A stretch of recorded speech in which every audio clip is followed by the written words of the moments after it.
All right, good morning, everybody. My name is Meredith. I'm with the New Jersey's Tree Foundation. I run the Urban Airshed Reforestation Program. So thank you all for being here on this beautiful Saturday. Quick housekeeping notes before we get into the presentation. First thing, please double check your mic, make sure you're on mute. That way we cut down any background noise. Feel free to keep your video on. We love seeing your smiling faces. If you'd rather not, that's totally fine. You can switch that off as well. We are recording this presentation. Like Crystal said, we're going to have that up on the website probably in a couple weeks. This is also worth 1 CEU credit for your shade tree board. So feel free to, at the end of the presentation, leave your name and municipality. We will collect all your names and send that to the state, and then that's counted for a CEU credit.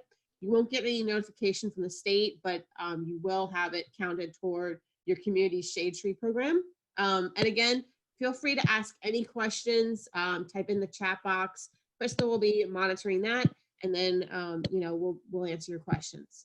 Okay, so today we're going to get into session number 2, My Tree and My Watershed, talking about the environmental impacts of trees. So we really wanted to give you guys a big shout out. Thank you so much for participating today, and our residents and our partners. We know that right now is an unprecedented time with COVID-19 and the pandemic. As you all know, we've had to cancel our spring season. So we really appreciate all our residents who have been so patient with us, community partners, all of you who are filling out the spring content survey, as well as being willing to try out TreeKeepers virtually for the first time. We really, really appreciate you. And we're hoping to plant trees with you soon in the fall. So we're going to be talking about watersheds today quite a lot. So it's really important to know what a watershed means. A watershed, this is a really detailed definition, but I think it's very important. So follow along as I read it out loud. A watershed is a basin-like landform defined by high points and ridge lines that descend into lower elevations and stream valleys. A watershed carries water shed from the land after rain falls and snow melts. Drop by drop, water is channeled into soils, groundwaters, creeks, and streams, making its way to larger rivers and eventually the sea. Water is a universal solvent affected by all that it comes in contact with, the land it traverses, and the soils through which it travels. The important thing about watersheds is what we do on the land affects water quality for all communities living downstream. So in short, a watershed is an area of land that drains to a body of water, a lake, river, or stream, and what happens upstream will absolutely affect those living downstream. And this is a good visual about what a watershed is. Note that the land surrounding that water body is the watershed, and when it rains, it'll make its way, no matter where you are in the watershed, to that body of water. Also note that your watershed will have smaller, tinier creeks that will eventually lead into larger bodies of water, like a river, and eventually out either to the sea or to an even larger body of water. So just know that they are connected and can be big or small depending where you are in that watershed. New Jersey is not an arid state. We have lots and lots of water, and we are a watershed heavy state as well. So the DEP has divided the watersheds into 20 watershed management areas. And so no matter where you are in New Jersey, you're in some sort of watershed, you're in some sort of watershed management area. The watershed management areas make up about 2 or 3 smaller watersheds. So we'd love to hear from you. Take a look at this map real quick. We'll give you a couple minutes, and then type in what WMA you think you live in. We'd love to see who's being represented today.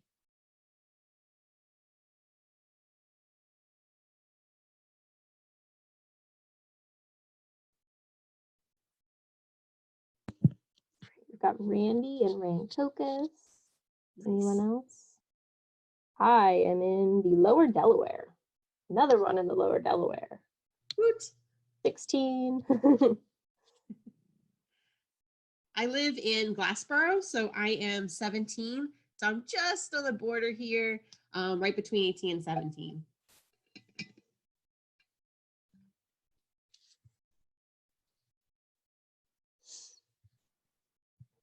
Morristown, Hackensack.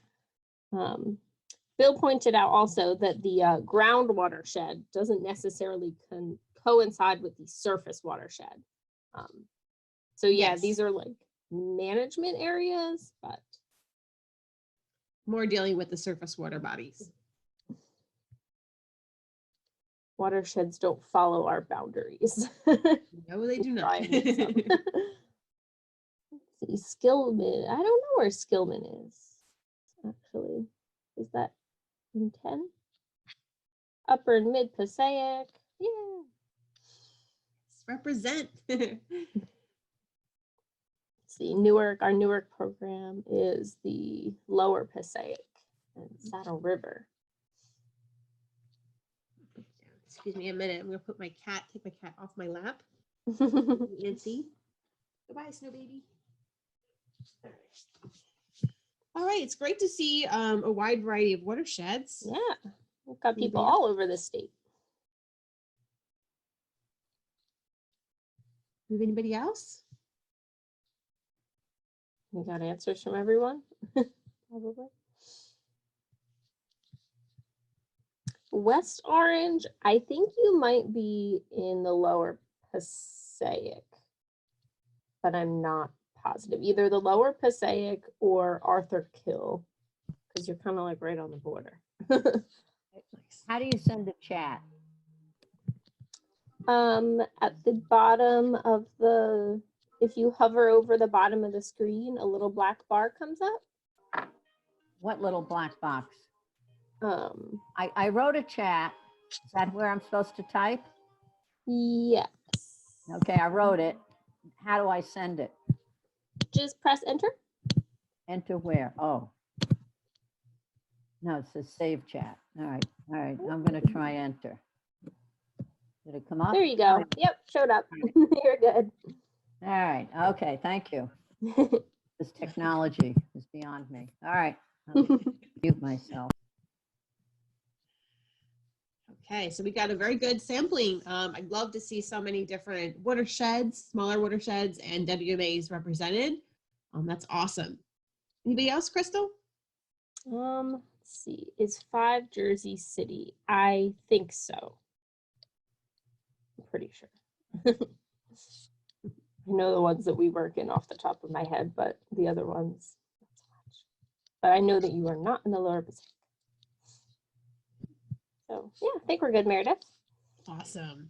Thank you everyone for sharing. I think that's really great to see so many different areas and towns and communities represented. So that's awesome. One thing we can't talk about WMAs and watershed management areas without talking about the Watershed Ambassador Program. It's funded through AmeriCorps and housed by the DEP. So it is a service-based program focused on watershed education and community projects. It is about a year's term of service where a watershed ambassador is assigned to each WMA. So every WMA that we showed on that map has a watershed ambassador. This is really great for educators. So for all you teachers, I know we're out of the classroom right now, but once we get back into the classroom, you can ask the watershed ambassador to come to your classroom and have free presentations for your students. It also goes to non-traditional educators as well. You also could work with a watershed ambassador to have service projects in your community. I highly encourage you, if you're either interested in learning more about the program, either participating in the program or working with a watershed ambassador, I recommend reaching out to Amanda Lotto at DEP. She'll be able to give you more information. I myself am a watershed ambassador, class of 2012. I was in WMA 17. So if you have any questions about the Watershed Ambassador Program, I'd be happy to also talk later on. So we're going to talk a little bit about, we're talking about all the different watersheds here, and we love seeing all the different communities represented, but we're going to focus a little bit for a second about the watersheds that our programs focus on. So up in North Jersey as well as South Jersey. My program is based in Camden and Gloucester City. So we're going to talk a little bit about the bigger watersheds as well as the local ones. This is the Delaware River. So Camden will drain out to the Delaware River. It's a massive watershed. It's the largest undammed river in the United States, east of the Mississippi. And it crosses 4 states, and it does lead out to the sea.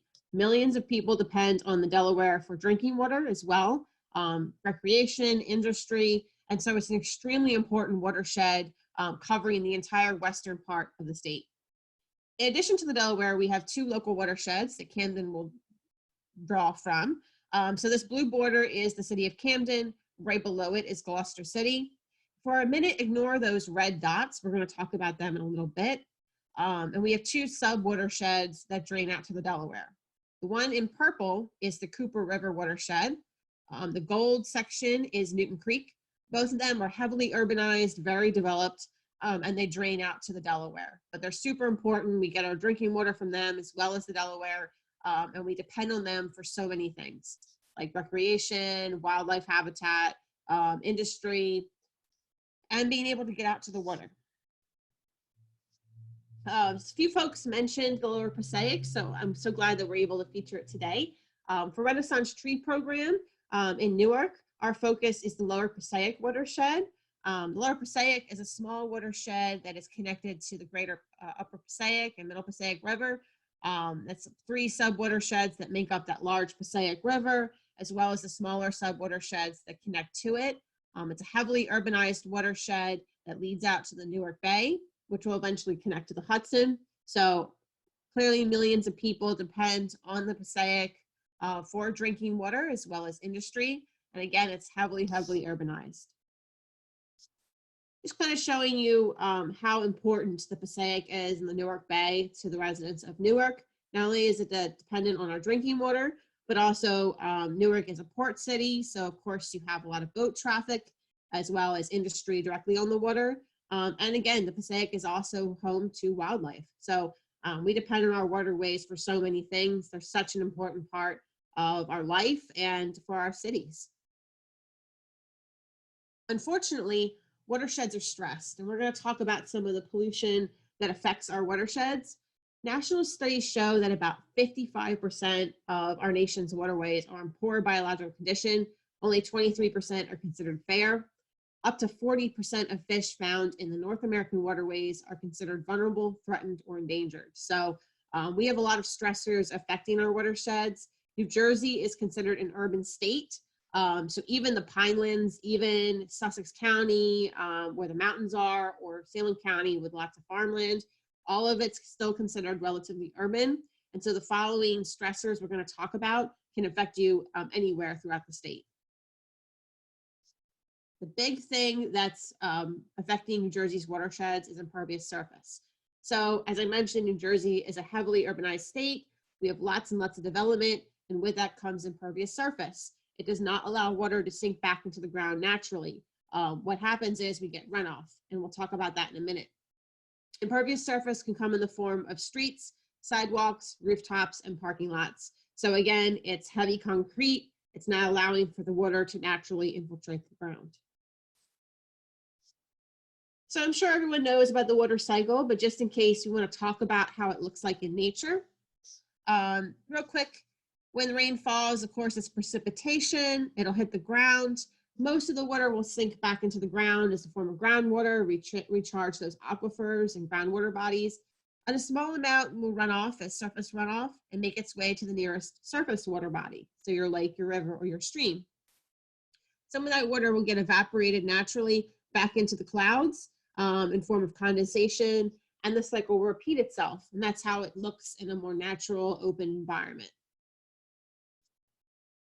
In an urban area, that water cycle gets interrupted. So when the precipitation falls and it hits the sidewalk, that water, again, cannot sink into the ground naturally, so it becomes runoff. It'll go down the storm drain. Those storm drains are not connected to the water treatment plant, so they end up becoming runoff, and they will make its way to the nearest water body where it'll get dumped untreated right out into that river or that lake. And so with that runoff comes anything found on that impervious surface.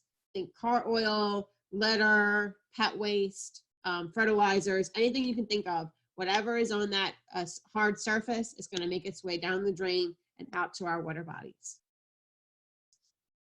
Even just a little bit of impervious surface can negatively affect stream health. So if we look at this chart, with less than 5% of impervious surface, you could expect to see a watershed that's healthy. Not only do fish live in water, many insects also make their homes. There are many insects that spend a great deal of their life cycle in a river or a stream. And these insects can be pretty sensitive to pollution. So one thing with the Watershed Ambassador program is that the watershed ambassadors will go out and actually assess the health of their local watershed and their streams.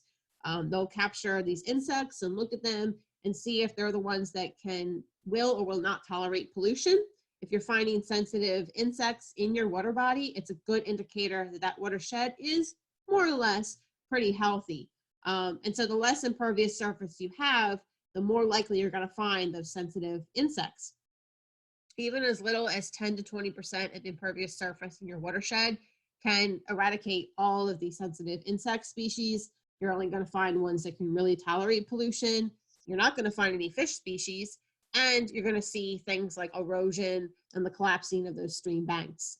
So impervious surface really does have a negative effect on our overall watershed health. And of course, if you have more than 20% of impervious surface, you can forget about it, that there's not going to be much found in that stream. How much stormwater runoff can 1 inch of rain produce? I want to show you the difference between, say, a wooded lot and a 1 acre parking lot and show you the amount of volume in terms of runoff that is created. If we have a 1 inch rainstorm, you could expect to see about 5% of that rainwater become runoff in a wooded area, as opposed to 95% of that rainwater becoming runoff if we have a parking lot. So again, if you have 1 inch of rain, you could expect to see about 1,361 gallons of water. So 1,361 gallons of water as runoff if you have a 1 acre wooded area.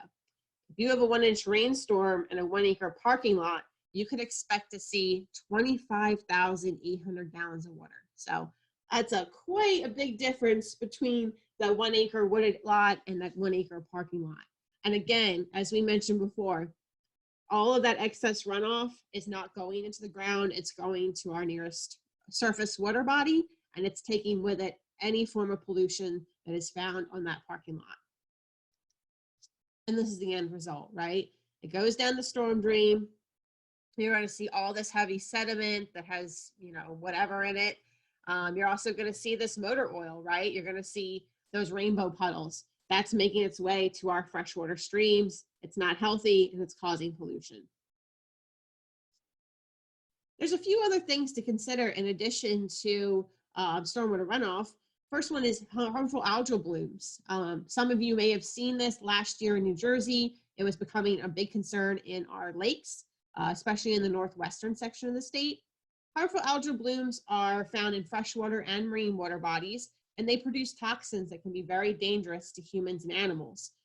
Restrictions will be on swimming. You're not able to go near the water. You can't, your dogs are not allowed to go swimming either. These blooms also create dead zones as they kill off the wildlife in the water body. Harmful algal blooms are caused by an overload of nitrogen and phosphorus in the water, and that's mainly runoff from your industry, agriculture, and residential runoff. So think your pesticides and your fertilizers that are put on those greeneries, your golf courses, your farm fields, and our front lawns. So this can really contribute to the increase of harmful algal blooms and really create problems, especially during the summer. Keep an eye out for this. I know, again, we had some issues last year in our lakes and streams with algal blooms. If you notice that your local lake is having this algal bloom, please call the DEP. You can call the Warren DEP hotline at 1-877-927-6337. You can also download the Warren DEP app. Always a good idea anyway if you're noticing illegal dumping or some form of pollution. You can also report those harmful algal blooms. They're not hard to spot. So this is Lake Hopatcong, I believe last year, had a harmful algal bloom, bright green algae going everywhere. Again, it's not safe for us to swim in. Your dog can't swim in it. And the lake has now been closed to recreational activity. So it's a shame. So please keep an eye out if you happen to see this and report it to the DEP. There are some things you can do in the meantime to prevent the possibility of harmful algal blooms happening at your local lake. One thing we can all do is minimize the use of pesticides and fertilizers. You really don't need to put so much fertilizer down your lawn, and always check the weather before applying pesticides and fertilizers to make sure that it's not going to rain in the next 24 hours. That allows that pesticide to actually help the vegetation that you're putting it on or that plant, and it decreases the chance of that fertilizer or pesticide becoming runoff and going down the storm drain. A big thing as well is cleaning up after your pets. Dog waste can contribute to harmful bacteria and pollution in our waterways. Again, it's a big source of runoff. It'll go down the storm drain. It'll end up in our waterways. So please carry a bag with you and just pick up after the dog. We're going to talk about rain barrels in a little bit, but rain barrels are a great way to reuse rain and use it for your garden needs. So you can install a rain barrel. And a big thing that's near and dear to my heart, it's a bit controversial, but lose the lawn. You could have native vegetation or a food garden instead, taking out some of that lawn and putting something a little more productive in the front lawn would be a big help. You can make it as beautiful as a pollinator garden. You can see that down here, or even planting your own vegetable patch. Okay, so another form of pollution, this is more in our urban cities, is combined sewer outfall sewer system pollution.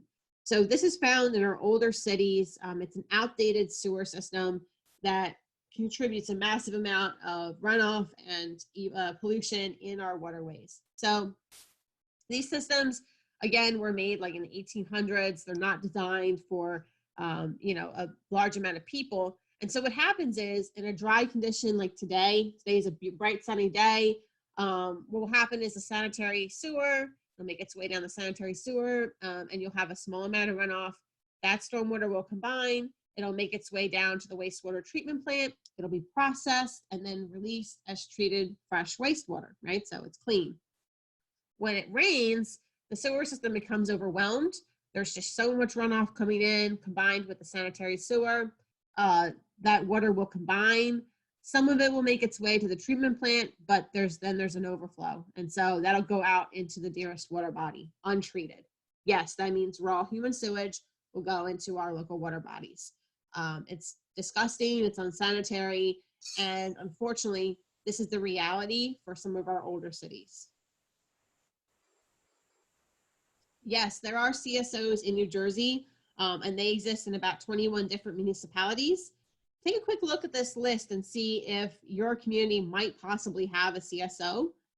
This is certainly a reality for our program areas, so Newark and Camden, as well as Bayonne, East Newark, Elizabeth, Fort Lee, Gloucester City, Gutenberg, Hackensack, Hoboken, Harrison, Jersey City, Kearney, Newark, North Bergen, Patterson, Perth Amboy, Ridgefield Park, Trenton, Union, Weehawken, and West New York.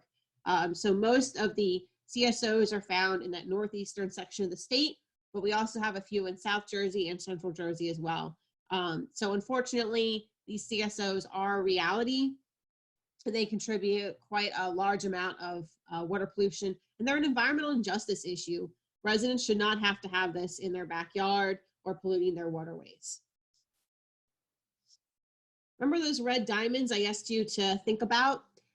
Those are all the CSO outfalls in Camden City. So again, they're following the waterways. The Cooper, the Newton, and the Delaware all have CSO outfall pipes. So remember, when it rains, any sort of overflow is making its way into the water bodies. It's untreated sewage and stormwater. So you can imagine the amount of pollution that's being created in those water bodies from those outfall pipes. Same with Newark. Most of the CSOs are found in and around Newark. So you can see that their outfall pipes are also following the waterways, dumping untreated sewage into those water bodies and making their way out to the sea. So it is certainly a concern. It's a health issue, it's unsanitary, and an environmental justice issue for these residents living near and with these CSO sewer systems. Meredith, we have a quick question from Lou. He said he was pretty sure that Camden City and Gloucester City are served by the CCMUA to prevent the overflow situation. I know you work with the CCMUA a lot. Yes. So that is really important to note. Yes, both Camden and Gloucester City do have CSOs. So this does happen. The CCMUA will take their sewage water and treat it and release it. So again, it'll make, in dry conditions, the CSO will make its way to the water treatment plant, the CCMUA, to be treated and released, but they still do have those overflow pipes. So during a rain event, the CCMUA will take in as much as it can, but that overflow will make its way out to the water bodies. So both Camden and Gloucester City are still CSO communities. Now, I will say this, the CCMUA is a trusted partner of ours. We love them. They are working very hard to work with that CSO and clean it up as much as possible. I know that they're in the process of cleaning out the pipes and trying to get out some of that sediment. And so they're really trying to do that this year, and it does help to reduce the amount of overflow that's going into our water bodies. But they still are CSO communities. Unfortunately, the only thing you can really do is rep out the CSO and replace it. And right now, that's just not in the city budget. But good point. Thank you for bringing that up. This is what happens in CSO communities quite frequently. Again, you have a backup. You only have so much that can be processed by the CSO system. And so what happens is flooding is going to happen both in Newark and Camden and elsewhere. This is Camden. I want to say at least 5 years ago. Again, just to reiterate that there is, human sewage, it's wastewater, flooding these areas and causing problems. Ending up in people's backyards and where we play. So again, this is what happens in CSOs. The system becomes overwhelmed. It simply cannot take in that volume of stormwater. You have a lot of impervious surface that we talked about. And then, of course, the system gets backed up. And so what you see is flooding. And so, again, we want to reiterate that, in Camden, there have been efforts made to kind of clean up the CSO as best as you can. But this is the reality when those CSO systems become overwhelmed. So we've shown you a lot of doom and gloom and a lot of runoff pollution. The question is, can trees be part of the solution? What do you think the answer is? Yes, yes, answer is yes. Trees are absolutely part of the solution to the pollution. They are a major tool in terms of green infrastructure, and they can manage hundreds of gallons of stormwater. And so we're going to get into that. So refresher course from last week, we talked about how the different parts of a tree and how the tree uses its roots, right? So a tree's roots are critical in terms of managing stormwater. During a rain event, the roots will soak up moisture, right? We talked about that. They'll make its way into the tree. The roots also act like mini filters. So they'll help to filter out some contaminants, and they're going to keep that tree in place. And so a tree becomes a critical tool when we talk about stormwater management. They absorb and filter excess runoff. Their roots act like mini filters. They'll filter out some of those contaminants. They'll break them down into a less harmful form, and they're allowing, most importantly, for water infiltration. By cutting out the impervious surface and putting in a tree, you're allowing, at least in some areas, to water sink naturally back down into the ground. And again, that water is going to make its way back to the groundwater the way that it should, rather than running off untreated into our waterways. Roots also keep the tree erect, so they're staying up, and they're reducing sediment and erosion because they're keeping that soil in place. And one large tree can absorb hundreds of gallons of water. So they really are an important tool when we talk about stormwater management and reducing some of that excess runoff. As I mentioned, trees are a really important tool of green infrastructure. So for those of you who might not be as familiar, green infrastructure is a nature-based solution to stormwater runoff. And so what you're going to see is depaving, taking out some of that concrete and putting in its place vegetation and trees that help to absorb and manage that stormwater. This is a classic example of stormwater management. You have a downspout pipe that's funneling some of that stormwater runoff. It's making its way underground and funneling toward the trees where the water will be absorbed and the water will sink back into the ground. You also have other forms of other pipes directing runoff. There's gravel at the bottom here to help with infiltration. You may even have porous pavement, which is a newfangled way to allow for water to infiltrate that concrete.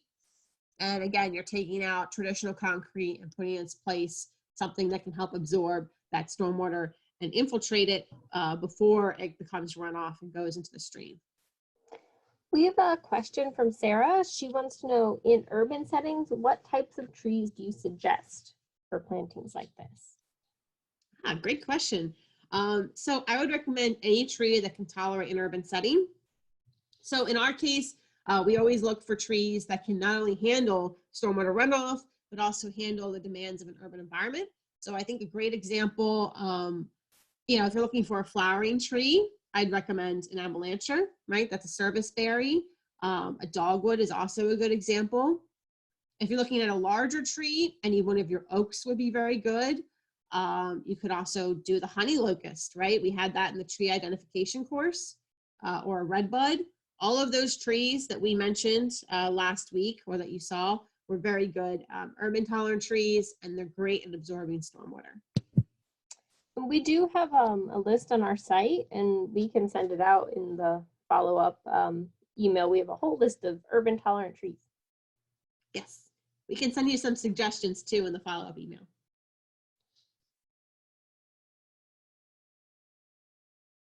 Okay, so the impact of a tree pit. We mentioned in a couple slides ago that trees can absorb hundreds of gallons of water, and so we wanted to kind of give you some math and show you the difference one tree can make. Removing concrete and planting trees are probably one of the best things you can do to manage stormwater in an urban environment. Again, our tree pits are at the minimum 4 feet by 4 feet. So let's look at some numbers here. 1 square foot of concrete equals about 46 gallons a year in terms of runoff or in terms of infiltration. If you have a 4 by 4 tree pit, which is our smallest size, you can expect that tree pit to absorb about 750 gallons a year. Now, one hedge maples are maples that are on the smaller side. They can absorb about 159 gallons a year just in their first year of life.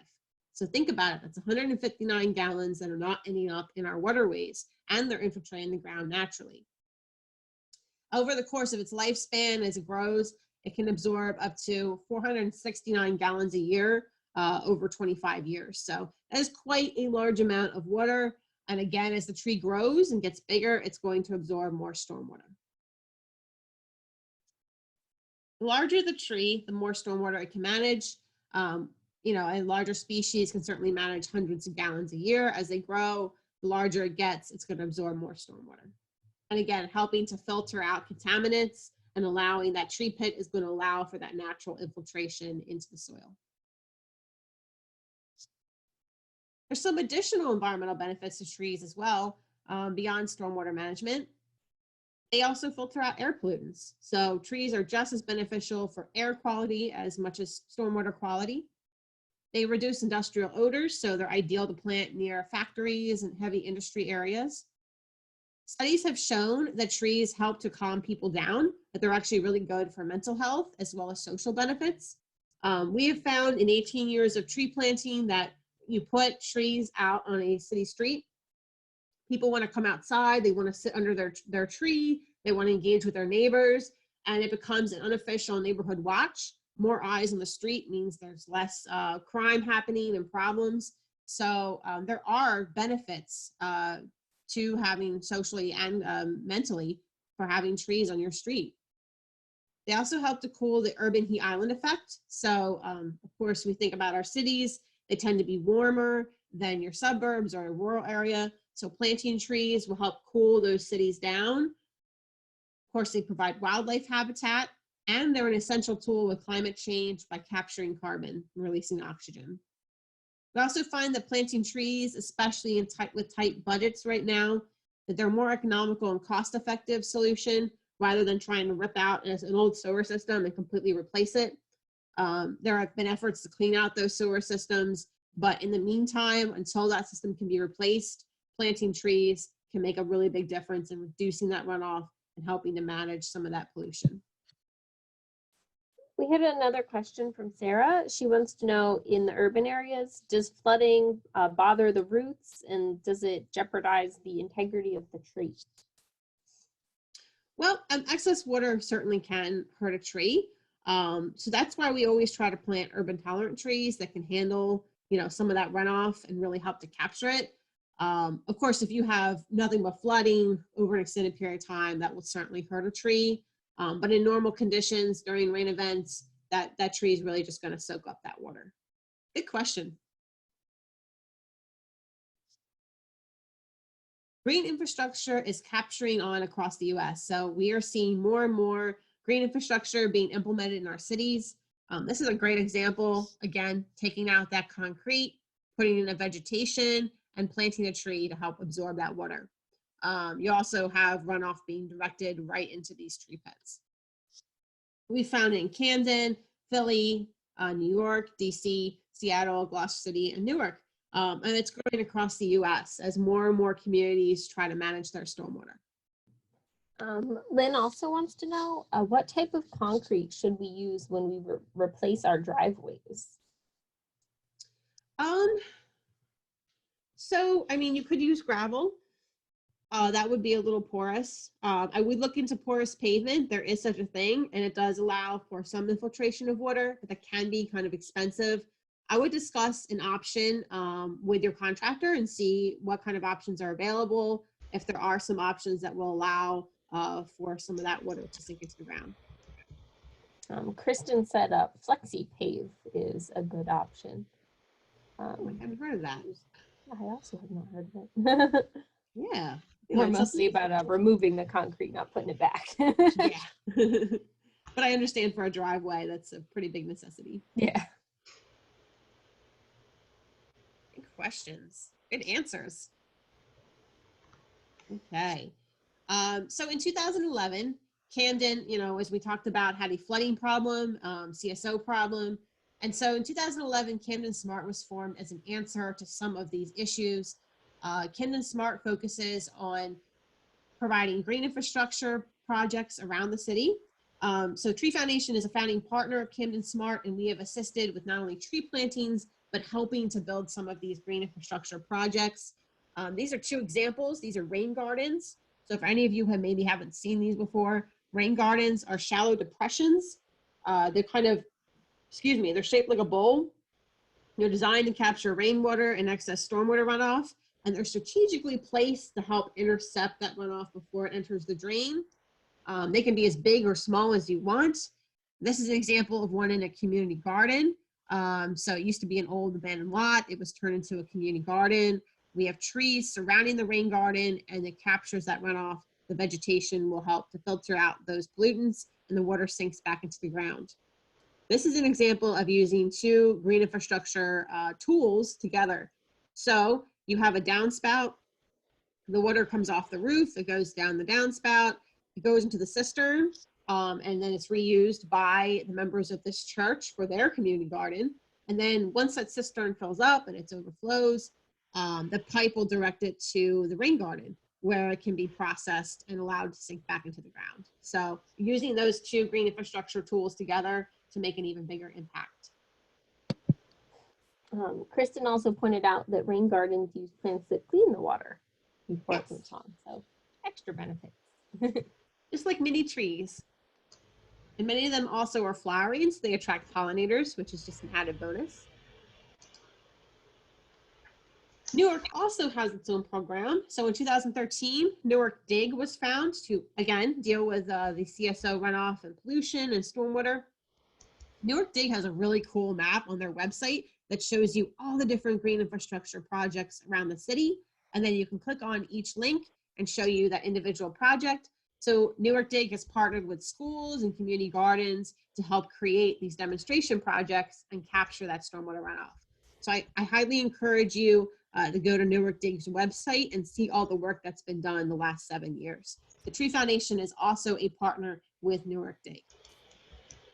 And if you have any questions about Camden Smart or Newark Dig, feel free to reach out to Crystal or myself because we both sit on these organizations.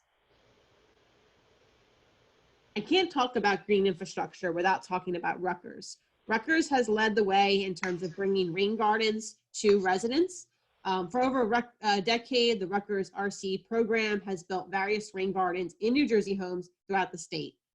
So this is really big, especially in central Jersey. You can see this is a great example of a home rain garden. So one that's maybe on the smaller side, but it's still capturing, intercepting runoff. You can see the downspout going right into this rain garden, all these beautiful flowering vegetation that capture that runoff, soak it up, and allow it to infiltrate into the ground. Rutgers has a rain garden rebate program for homeowners. I'm not sure about the details of this rebate program. You would have to reach out to them, but I believe it's being offered in select central Jersey towns. So you might want to see if you make the list. In addition, they're rolling out a new Green Infrastructure Champions program. So if this is something you'd like to bring to your community, I highly encourage you to get involved. Tree Foundation staff have taken this program to learn more about green infrastructure. You can go online. Let's click the link here. So the Green Infrastructure Program is a free series of webinars and talks that discuss green infrastructure in your town, and you become a champion after you're trained to help advocate for bringing green infrastructure to your community. And so you get certified. It's a completely free program. I think they're offering webinars right now, so it's bi-weekly. I think they just had one yesterday. So I encourage you to reach out to them, see if you can sign up. Let's see when the next one is. We just had one. Oh, that might have been the last one. Okay, so all right, the next one's May 22nd. So I encourage you to reach out to do them and see when the next program is and when you can sign up. It's completely free. So I know we talked about rain barrels in the last couple of slides, but they're a great way to capture stormwater and to reuse it at your home. It's simply a plastic barrel you attach to your downspout. It'll capture rainwater and then it fills up and you can use it instead of your potable hose drinking water, because that's basically potable water, for your garden. You can water vegetation, you can wash off many boots, you can clean that brand new driveway of yours, any sort of outdoor chores. They recommend that you test the water if you decide to use it for your vegetable garden, but you can certainly use it for your flowers in the meantime. Again, that's reducing stormwater runoff and it conserves water. So it really does make a difference. You can make one out of a trash can or you can make one out of a food grade barrel. Unfortunately, I know many programs are being suspended right now, but I would reach out to Rutgers to see if they have any workshops to build a rain barrel, and the Watershed ambassadors usually host rain barrels around this time. It might be possibly toward the summer right now with the current situation, but usually there are rain barrel workshops in the spring and summer where you can make one for a minimal cost. Bill wants to know, how do you keep mosquitoes out of a rain barrel? Good question. So there's a couple things you can do. If we look closely at this picture, there's like a fiberglass mesh that is usually put over the top of your rain barrel. You could either have a lid that screws on securely. You want to make sure it's on tight. Some people use bungee cords around the top of the barrel to hold it in place. You really want to make sure it's super tight so they can't get in. I would also recommend putting cooking oil inside the barrel or mosquito dunk tablets. That won't destroy the integrity of your water, but it will kill any eggs that are in there. And the mosquito oil, the cooking oil drowns the mosquitoes if they try to lay their eggs. So I would highly recommend doing that as well for added protection. All right, so there's a few other things you can do as well to conserve water at home. Of course, you have a rain barrel. You could always plant a tree. We highly encourage that. But you can also do some simple habit changes, such as watering outdoor plants early or late in the day. That reduces evaporation. Using low flow shower heads and taking shorter showers. Faucet aerators usually cost less than $10, but you can screw them on to the end of your faucet. It'll pump air through that water spout, so you're using significantly less water. When you're ready to upgrade your appliances, look for the EPA WaterSense seal. That means that your water using the least amount of water for your appliance, and it's the highest water conserving device on the market. Simply turning off the water while brushing your teeth or doing dishes really can make a difference as well. Keep in mind, the average American uses about 170 gallons of water a day. So any sort of habit change or upgrade you can do will save that personal consumption and really make a difference. And again, that's less water that you're using, that's less demand being put on your sewer system. Quick note about the circuit trail and the East Coast Greenway. Right now, with social distancing and the pandemic, getting outside is one of the few things that we can still do to better our health and to get out of the house a little bit. So we wanted to include some free trail networks in New Jersey. The first one is the Circuit Trail. It's in Trenton and makes its way down to Gloucester County. It's a free 800-mile network of trails, both in Pennsylvania and New Jersey. There's some in Philadelphia as well. The Tree Foundation has a grant to plant trees along the circuit in Camden. So shade, beauty, and for stormwater management. So I highly encourage you to see if the Circuit Trail is near you. This is for South Jersey folks. For North Jersey folks, there's the East Coast Greenway. So it's kind of like the Appalachian Trail in that it crosses several states and makes its way down the East Coast. It's in over 15 states and 450 cities. And there's quite a big portion that crosses North and Central Jersey. So you can check out circuittrails.org or greenway.org to see which trail segments are near you. Here's a map of the Circuit Trail. Again, this follows the Delaware River, starts up in Trenton, makes its way down. Camden is a hub for these trails, so the Tree Foundation will plant trees along the trail. It's also found in Philly and in the Philly suburbs. The East Coast Greenway makes its way in New York. So there's quite a bit of trail in New York, crosses into Newark, and then goes down North Jersey and through Central Jersey into Trenton, and then into Pennsylvania. So again, I encourage you to check out these websites and see if there's any trail segments in your town. So remember, when you plant a tree, you reduce watershed pollution, you better the air, and you help absorb hundreds of gallons of water a year. Believe it or not, this picture is in Camden. It was one of our most early plantings. And you can see these trees in the background. We planted these probably like 15 years ago, and they're making quite a difference in Camden. They're absorbing water, helping to better the air, they're providing shade for residents, and they look really beautiful. So we're proud to plant trees in our urban communities, and we encourage you to do the same. We have a few watershed resources for you. Tree Foundation website certainly has some watershed resources. Take a quick detour. Our Resources and Education Center. You can find articles about how to care for trees as well as apply. We also have some recent articles about stormwater management and concrete. We've added a few new articles to read about invasives. And you can find out more information about how your environment relates to trees. We also have some partner organizations on here, both for North and South Jersey, that have been making a difference in trying to reduce watershed pollution. Delaware Riverkeeper Network, we work with them. They're both in Philly and in Camden. Hackensack Riverkeeper up in Hackensack. Partnership with the Delaware Estuary is down in the Delaware Bay. Of course, Newark Dig, I highly encourage you to check out their website and their interactive map. New York and New Jersey Baykeeper, AmeriCorps Watershed Ambassador Program, the Municipal Utility Authority, as we mentioned previously, they're a huge partner for us in Camden, and they're working to clean out the CSO system as we speak. I'd encourage you to also check out the Sustainable Jersey website. Some of you may be familiar with this, especially if you're involved with your green team. They have actions that you can do for your town to help make it be certified. Real quick. Sustainability and climate plan, everything for health and wellness, local economies. So there's different points that you can do, different tools that your city can take to help get certified. Each one's worth a certain number of points. And there's certainly some things related to land use and taking care of stormwater and trees as well, natural resources. Water conservation ordinance, even something simple like that can actually get you certified. So if you're a member of your shade tree board or your environmental commission or your green team, you should be able to get certified through Sustainable Jersey. I highly encourage you to check them out and see if this is right for your town. And of course, Camden Smart also doing green infrastructure work.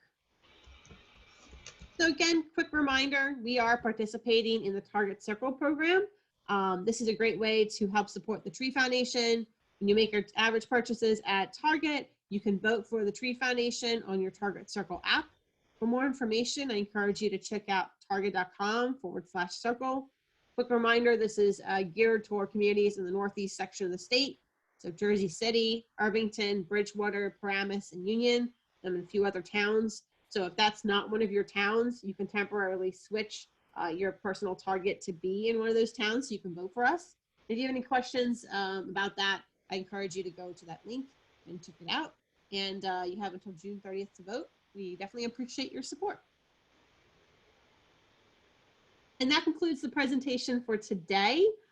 So quick reminder, please leave your name and municipality in the chat box. And if you have any questions, we're going to stick around for a few minutes. Happy to help answer any questions. And you can always email Crystal or myself if you have any questions after the presentation. Thank you so much today. We really appreciate all the great questions and for you spending your time with us.